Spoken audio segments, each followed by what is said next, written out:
Hey friends, I realized a little while ago that a lot of things that I want were on the other side of me being able to master my workflow and the things I do day to day. So the things I want could include taking care of my family, building a good business that can help people, and managing a lot of personal projects, including my downtime. So I want to share some things that I've learned. It took me a while to learn, hopefully so they can help you. And a lot of it came down to me learning to be more intentional with my time. And I say this because most of us have pretty much the same amount of hours in a day. I say pretty much just in case there are a few time travelers out there, but most of us have the same amount of hours in the day, but how we use it is different. And I realized a while ago that while I might feel like some days I'm working all day, some of you may relate to this, or I feel like, man, there's a lot to do, there's a lot of stress, there's a lot of pressure, but then I try to write down the things I actually got done throughout the day.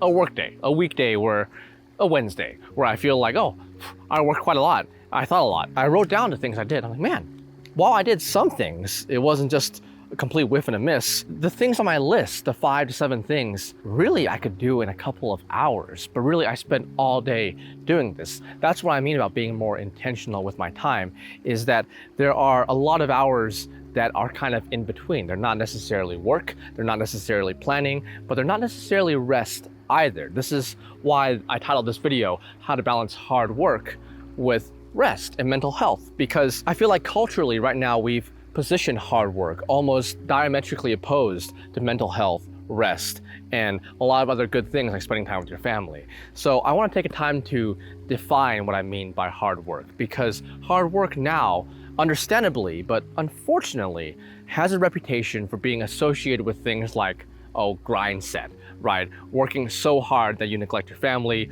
working so hard that you allow yourself to be beholden to an organization or corporation that doesn't care about you or pays you very minimal wages or otherwise takes advantage of you. I understand that. I understand that these are bad situations, and by all means, if you're in one, I wish you the best of luck and encourage you to try to get out if and when possible. I know sometimes it can take a little bit or a long time. And I believe all of that. However, I also believe that hard work is sometimes used synonymously with things we do for a living, but it doesn't have to be. A lot of the people you admire in life, a lot of the things that ideally, if you were given the free ability to do, that you would want to obtain and change in the world, require a lot of hard work. If you're someone who admires politicians, your favorite politician, you probably want them to work hard towards their goals to help their people. If you admire entrepreneurs or activists, a lot of them work very hard, and the people that rely on them probably would like for them to work hard, not burnout. Not so much burning out that they're not able to do the things they want, not able to enjoy life, but to put a lot of passion and effort into something like saving the environment or helping other people or building important projects. These are all things that require hard work, but are ideally done efficiently and effectively as well. This is what I mean. Let's say you have 10 hours during the day where you're able to do the things that you want to do. Most of us are awake for more than 10 hours a day, but let's say we have 10 prime hours, because I'm kind of leaving out the few where you're starting to wake up and a few where you're winding down and a few where you use the restroom or you go out to eat. I mean, 10 or so work hours, give or take, depending on the person, that you're able to do the things that you want to do, including your job, including school. What I learned is that being able to manage my time and use it efficiently, intentionally, and effectively, then I would actually have a lot more time to do as I pleased, including rest. So if I spent 3 to 5 dedicated solid hours, kind of like doing an intense workout instead of a low intensity workout spread over several hours, a high intensity workout done over a few minutes, 20, 30 minutes, I would also have more time to rest. If I spent that 5 hours and just went all out, I would also have 5 hours to rest and spend time with my family, spend time with my friends. Or I could just do more work, or you could just do more work. It really depends on the person and how we're feeling that day. But the thing I tried to avoid was a lot of ho-hum in between time, where I'm not really resting. I'm kind of on call, but I'm also not fully dedicated to working. And I realize everyone's situation is different. You might be stuck at a job, or you might be at a job where you have to do this kind of work. Or your hard work and your mental health might need to be balanced in a different way. In this case, that might apply to your weekends or your small amount of downtime that you have after work, where you can spend time on your other projects. But when I feel like I'm working all the time and it's starting to wear on me a little bit, and I'm putting in a lot of effort, but it's not quite getting me to the results that I need, sometimes I do need a break, but other times I usually try to identify identify a piece of my day, a piece of my week, some other part of my workflow that I could use more efficiently. And there's almost always something I can make more efficient. So when I need to work, I just get into work. And when I want to rest, I have a lot of time to rest, or I have more time to rest. But as I'm sure a lot of you have recognized, this can be pretty hard. It's hard to just go, hey, from 8 a.m. to 2 p.m. I'm going to do this, and then I'll move on and read, and then after 5 p.m. I'll spend time with my family, and then I'll sleep. Some people can do that very well, but usually there's a little bit of trouble being consistent with that, going right into work. And once again, being intentional, because to simplify it, we either want to spend time on active work or we want to spend time resting. We want to be careful with the time in between where we're not quite sure where to go and we're kind of stuck in limbo. That can be stressful, and here's some ways I learned to manage better. So if you've ever had a side project, whether it's a YouTube channel like me, or a book like I'm writing, or a fitness program so that you want to stick to, kind of like I do day to day, I'm just using examples that I know. You may have recognized that one of the hardest things to do is to get started. Not just in life, but also day to day consistently. Let's say you want to journal every day. Sometimes it's hard to get started because you don't always feel like journaling. It's like, man, I just got home from work. I'm still thinking about that meeting, or I'm still thinking about this discussion I had with my partner. I don't quite feel like sitting down and just writing. But there may have been other times where you did do that and you think, so I've tried for 10, 15 minutes, and now I'm much more in the zone for this. It really took some time to warm up, but when you start off, it doesn't feel good. It almost feels unnatural.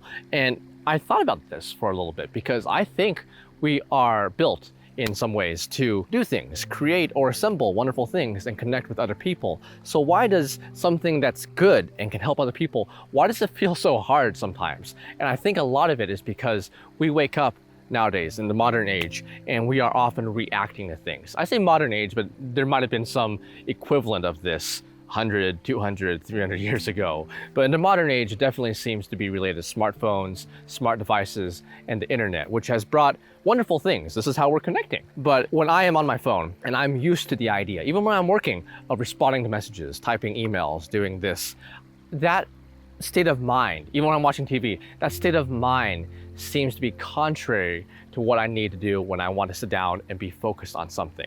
So what I've learned to do is to use a timer. So I tell myself, because I've noticed that I sit down and I say, man, I really don't feel like doing this.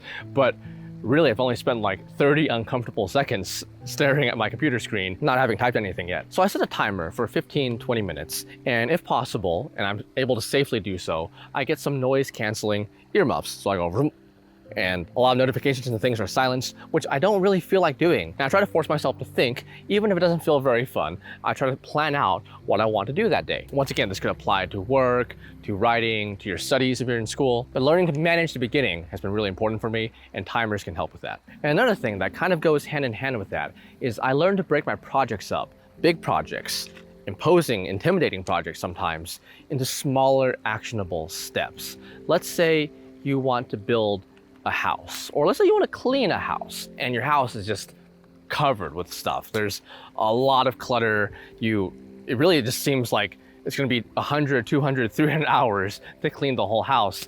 And in your mind, when you think, okay, on Sunday, when I have 2 hours off, I'm going to clean the house. And it might seem very daunting to approach that.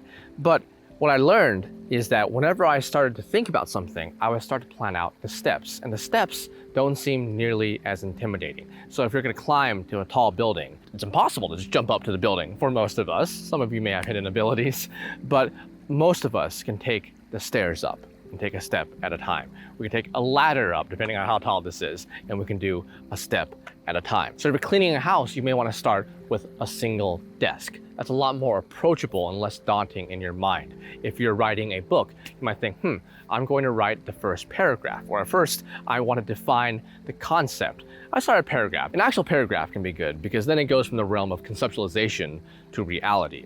And if you're building a house, you can draw the blueprints first, right? I've never fully built a house, so I don't know. What's the first step?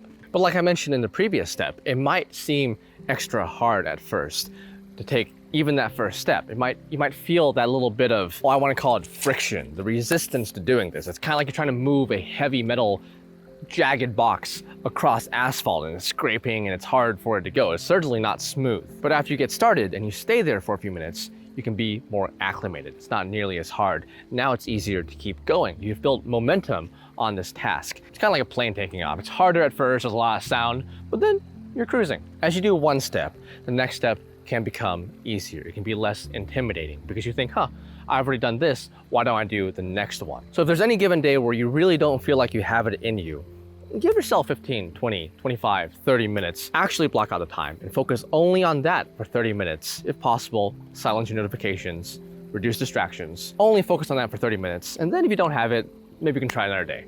And the third thing is really important for managing multiple projects, which I want to do.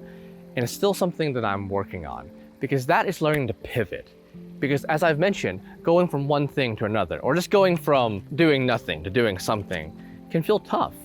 Interestingly enough, it might be easier in the morning. I feel like my brain's more malleable, so when I wake up and I go right into something, that can often feel a little bit easier. But if I'm trying to start something midday or a couple hours into my day, as I've mentioned, I feel that little bit of friction getting started, and then I build momentum. And that's usually great for when I'm doing something, but if I want to do multiple things in a single day, I really want to learn to pivot. So in that case, let's say you go from cleaning your house to writing a book, or just something else that's also work, but is in a different direction. What I've noticed is that this is hard for me to do because when I get started on something and I'm rolling there, it's hard for me to pivot. It's hard for me to stop and go a completely different direction. And if you can do that, if you are able to go from meetings, book writing, working out, writing your essay, intense studying, that's great, keep at that. That's probably an advantage that you have. For me, I had to learn to adapt to these things. And one way is to have someone keep me accountable. So sometimes I may have my wife and I say, hey, at 5 o'clock, I need you to drag me out of this room and put me in that room. And that way I learn to be accountable to someone else. And I do end up finishing this thing and I get started on something else. I don't really have time to ponder it. I just go from one thing to another, and that can work sometimes. But I listen to other people discuss this, and while there is an ability to do that sometimes, it may still sometimes be lost productivity. So when possible, I try to block out an entire day where I work on this thing, or a huge section of my day where I work on this thing. And in between, I do something else. So let's say I do meetings from morning to 3 in the afternoon.